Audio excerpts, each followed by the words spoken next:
জনকে মারো যদি না মরিবে অন্য যাকে মারিবে শক্তিশাল তার অবশ্যই এই শক্তিশাল তার তা সে আর বেঁচে থাকবে। রাবণের মা বলছে এই শক্তিশাল যারে মারবে সে আর বাঁচবে না। নিয়ে যাও বাবা, নিয়ে যাও দশ নিয়ে যাও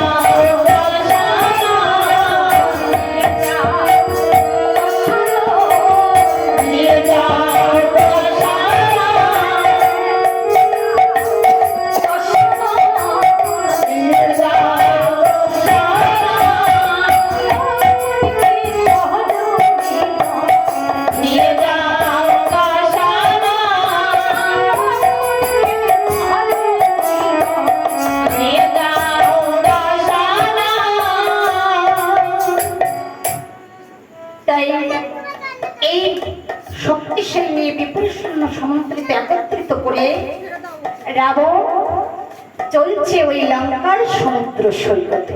আর এদিকে লঙ্কার সমুদ্র সৈকতে আমার ভগবান রামচন্দ্র বসে আছে।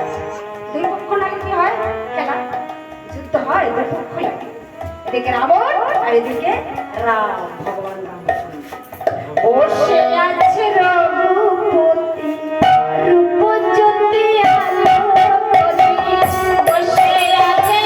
রঘুপতি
আমার হনুমান কি করেছে?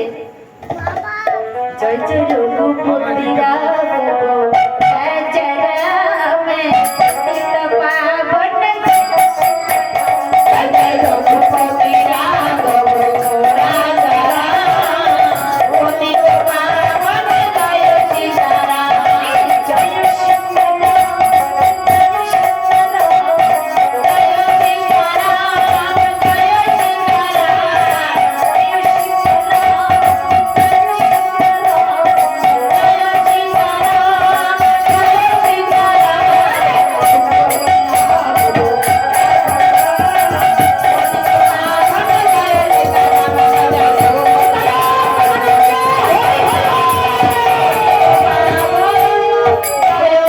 সীতারাম সবসময় তো রাম নাম করতো ধন্যবাদ। তাই ভগবান রামচন্দ্রের চরণে গিয়ে বলছে আরে চরণ রে প্রভু, এই চরণ পাওয়ার জন্য এই জগতের যত মানুষ মঠ মন্দির ঋষি সবাই এই চরণ পাওয়ার জন্য কত শ্রম। আর এখানে সে দেখছি রাক্ষস মন্ডলীরা কোনো ভগবানের কাছে নিযুক্ত নয়, কিন্তু বানর মন্ডলী গুলো ভগবানের কাছে। তাই বলছে ভগবান রামচন্দ্র বলছে